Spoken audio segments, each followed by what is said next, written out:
the chat. Vacation. Yeah, yeah.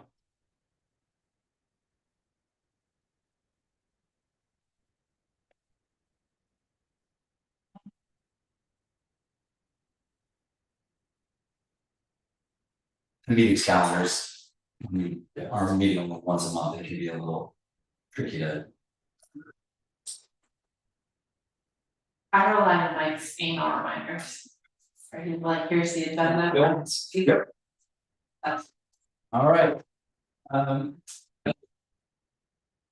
Ryan is on vacation. Oh, that's right. Okay. So I'll call to order the July 2nd Town of Allenstown Planning Board meeting. First for the pledge.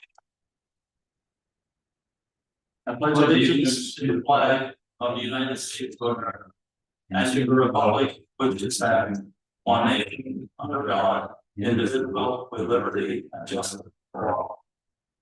Okay. Present on the board, we have Uncle Durante, I press and all. Ryan Wood And Mike Vera, admin. Chad and Kathleen are on vacation and are excused. Haven't heard from Joanna, so I will invite Caitlin to be a voting member. Need a motion? Oh, no. All right, jumping in, anything under old business? No, New business, we got anything coming in? Well, we will have the McDonald's, but I think that's on now until August 6th. They were still preparing updates regarding MS4 compliance on the drawings. And we'll also talk about the TRC that happened on the 17th. There was some follow-up information as well. So earlier this week, Brian made a suggestion that they should probably put it on August 6th. So right now we have given them a deadline of first to get all the information to us, so we can actually have time to review it, because the public hearing notice will have to be published and posted by the end of that week to give us the necessary time frame to make the August 6th date. So more to come on that, and you will see more information once it's finally updated, and we'll get a package of it. You can want to. They rules from the sewer department. Yes, so we'll go through that in the TRC. So give me a second, and we'll talk about that. Okay. Anything else under new business? Great. We'll move on to the unapproved minutes from June 4th. Did everybody have a chance to review? So I will entertain a motion to approve the minutes from the planning board meeting of June 4th. Mike? Mikey? Roll call vote. Mike Durante, aye. Mike, I. Fine. Oh, hello. Caitlin, Joanna is here and 4 hours. All right, correspondence, a lot of correspondence. few things to talk about. So, in your package, there's a document about the current status of potential land use regulation changes. There are quite a few. None of which have been approved yet, but they're all in various states of either adopted by the House of Senate or adopted by both parties. So when they're adopted by both parties, chances are it'll eventually become a law. Probably maybe this month. So basically, SB 78, it basically forces the zoning board, not the planning board, the zoning board into a 45-day period with regard to appeals. They have 45 days from the day the appeal is filed to hear it, if that passes. There was a moratorium on limitation of building permits SD 163 would remove that going forward. SD 188, not planning board, but building code matter, basically will allow, licensed or certified third parties to certify documents and inspect buildings. Lines of building code. SB 284, which is very likely to pass, reduces the minimum requirement for parking spaces from 1.5, which they did last year, down to 1. So we will have to change our building ordinance. Yeah, once that goes through. So going forward, we can't require, we will not be able to require more than 1 parking spot. Okay.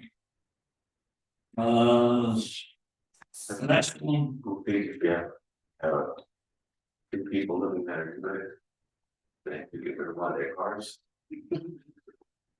Or find somewhere else to park it. SB 291. So this basically has tax exemption for church parking. So basically, the church parsonage is occupied by some, doesn't have to be the clergy, can be somebody related to the church activity. Now that building will be tax exempt forward, which probably won't affect Allenstown very much, but could have impact in municipalities. But so that basically takes away the potential for say tax income from those buildings that will serve. Let's see. HB 296. So that one regarding those permits on the roads. And it has alternate conditions and provides another pathway to authorize for local governments to organize, governing or buildings along private roads, so basically make it easier. And again, removes the zoning board of adjustments discretion for determining when to take an appeal, and replaces it with a non-discretionary 30 days. And then the next one, HB 342. That would allow property owners to build on their property without seeking a variance for minimum lot size or lot coverage if the proposed building density conforms to that of the surrounding neighborhoods. So basically what that means, here in the middle of town, typically 1.5 lots. If somebody wanted to put another building on their property and it conformed basically, and after they put another building on there, it still conformed with the surrounding neighborhood, they wouldn't have to come and seek variance, any longer from the CBA. So basically what that means. Okay.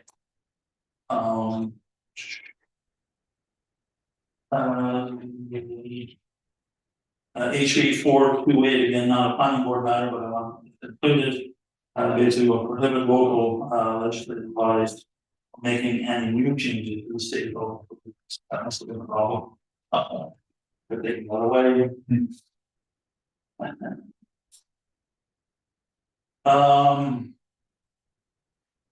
HB 457, this is relative to zoning restrictions on dwelling units. Basically, would prohibit a legislative body from restricting the number of occupants of any dwelling unit to less than 2 occupants per bedroom. So basically, and whether it's based on familial or non-familial relationships. So basically, it's essentially trying to provide the ability to have any number of different types of individuals be in a particular residence, for example, right? Like students, that kind of thing. So it's basically that's what that's going to be, providing more housing or the ability for more housing for those kind of people. Would that supersede like an apartment rental agreement? Because apartment rental agreements would have like no more than 2 occupants per bedroom. Not clear. It's a good question, but it's not clear based on what I've read. It's not clear at all. So we have to look into that. Again, HB 685, we talked about this one before, updates the definition of manufactured housing. And establish the requirement that manufacturing housing and manufactured housing must be permitted in all residential areas within every municipality in the state and over any local zoning prohibition on manufactured housing being allowed in residential zones. I will override that. It's been amended by the Senate. So I'm quite sure we'll have to go, but chances are. Our support for it. None of these are enforced yet, but they could be soon. And you keep an eye on it. Get back to you when we know more. All right, PRC? yeah, PRC, so, there was a follow-up PRC, regarding, Flappy, it was called Flappy, what was actually talked about the potential for putting a crosswalk, across Pinewood Road, Route 28, between Chester Turnpike and Turnpike Street, basically between where the local food center is and intersecting across that intersection. Bottom line is that the estimates from McDonald's folks is that would cost them somewhere between $100,000 and $200,000. And there are state issues regarding it because it is a state road. So they have to go to the state. So there are issues with that. There are issues with the proximity to Route 3. You know, there's a turn lane right there, and people don't exactly maintain 35 miles per hour to come around that corner. Let's put it that way. Is that the like? Yeah, so it'd be like a yeah, basically what they said at the DOC is that would make it non-financially viable. If they have to do that, they would not be financially viable for them. So so again,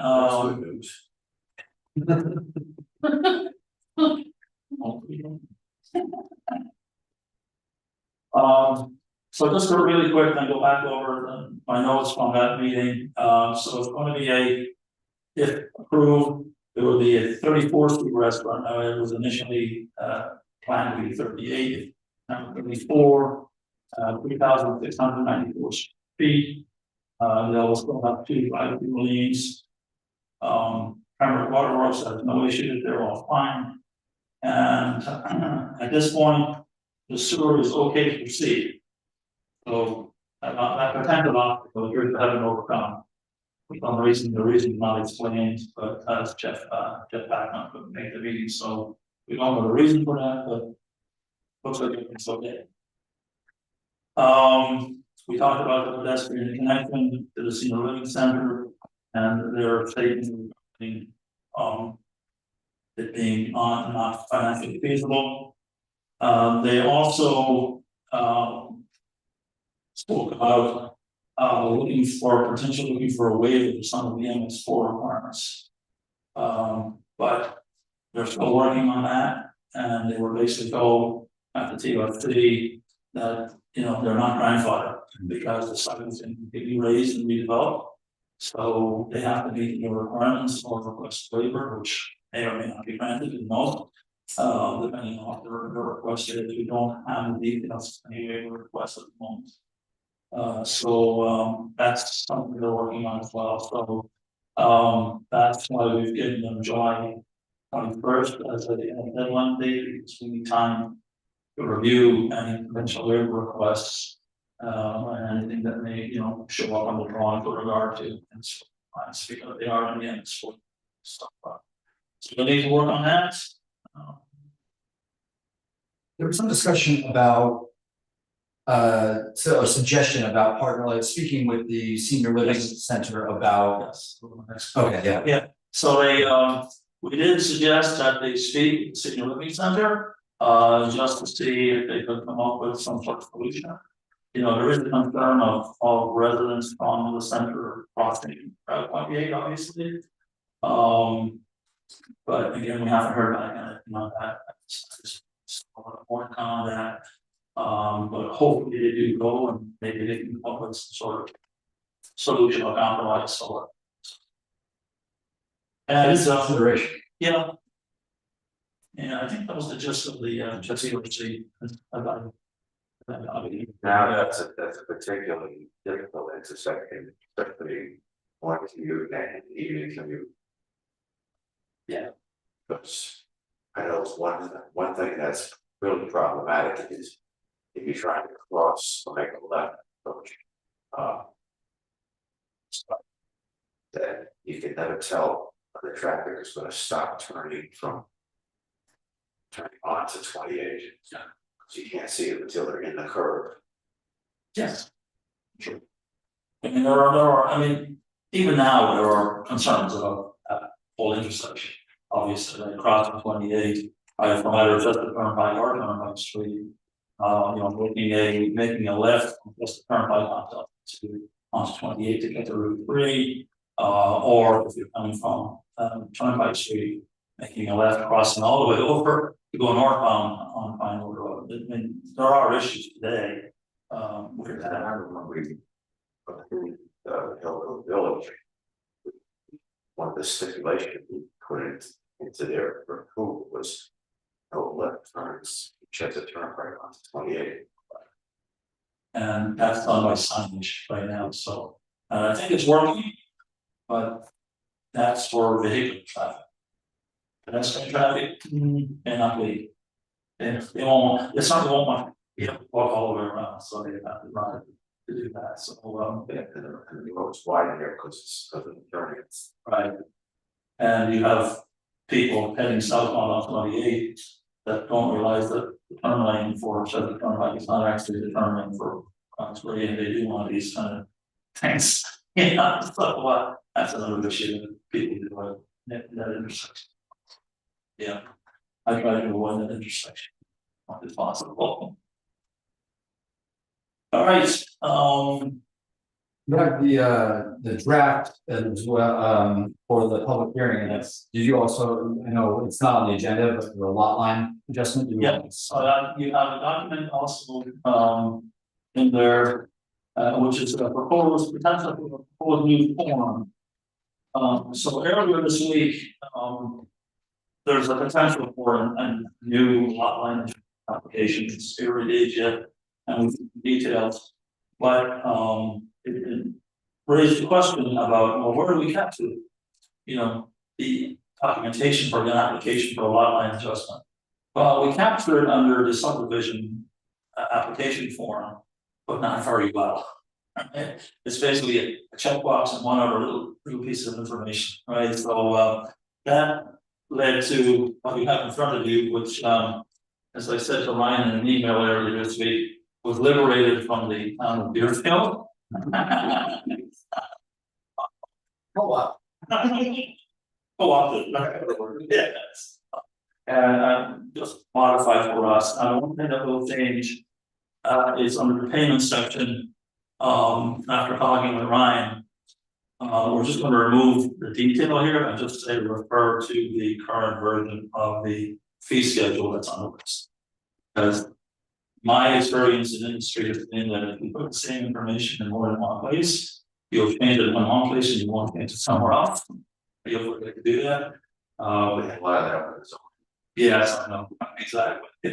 So that will definitely change. So if you want to, get your thoughts on it. Matt Monahan also suggested that we add spaces for email addresses for people that are named on the form, which I think is great add. So we'll do that as well. And so I just wanted to get your thoughts on, think it's a good idea, forget about it, what do you think?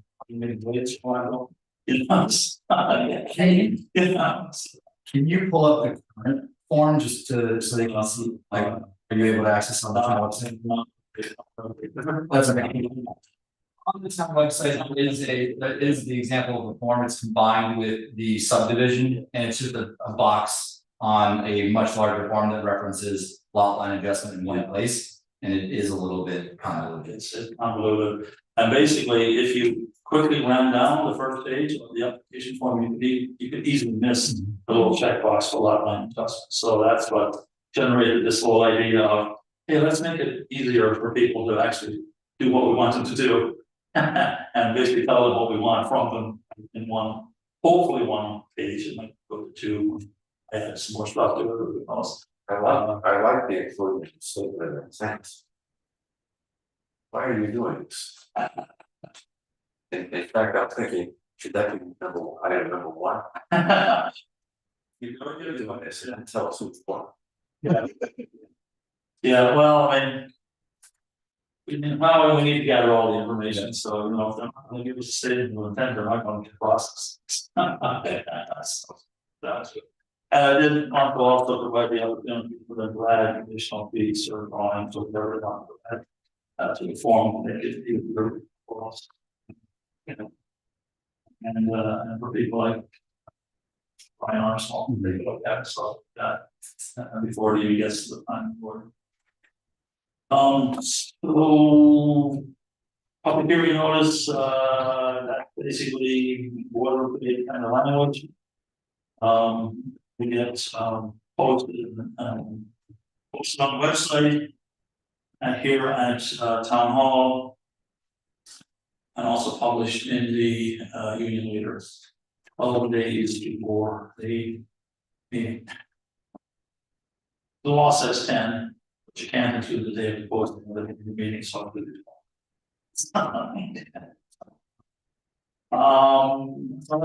Yeah. We don't have Brian, so we can skip forward unless you receive correspondence from Brian on anything in kind.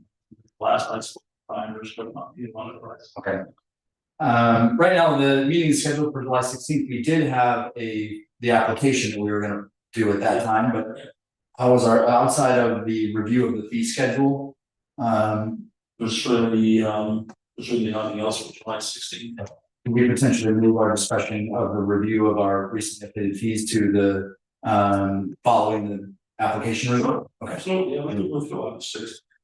Give everybody July 16th off. You don't get July 2nd off, but July 6th, yeah, so TBD, but likely we'll cancel July 16th. We don't have a whole lot. Yeah. Anything else from Mike? Economic development? It's market used to be. They got their sign up on the Dunkin's. Business called Maravent. What's it called? Maravent. Maravent. Not sure where it came from. David Deschamps is the owner. And it's gonna be a kind of like a food variety store. It's interesting comments that he said that he wants to bring back things the way they used to be. They've got one whole wall is racks of candy and snacks. They're gonna be offering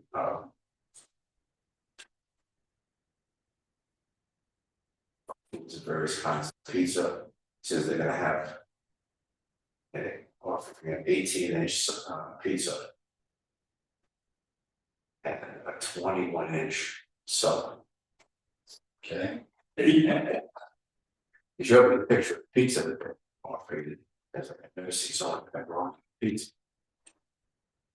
Only when the sub feels very robust. Yeah, I say accessible.